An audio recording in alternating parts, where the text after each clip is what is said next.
ওজন মানুষটা দেখরা এই চ্যালেঞ্জ দিছিলা 40 দিন ও গড়ের ভিতরে তারপর ঝুলন্ত অবস্থায়। তো চ্যালেঞ্জ তান সাকসেস হয়েছে।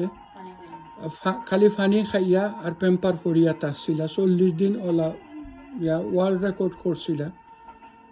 ডেভিড কিটা নাম, ইংল্যান্ডের জাদুঘর। তো অন্য দেখাত গেছিলাম আমরা, যত ইংল্যান্ড যাই 40 দিন তাই আসছিলা।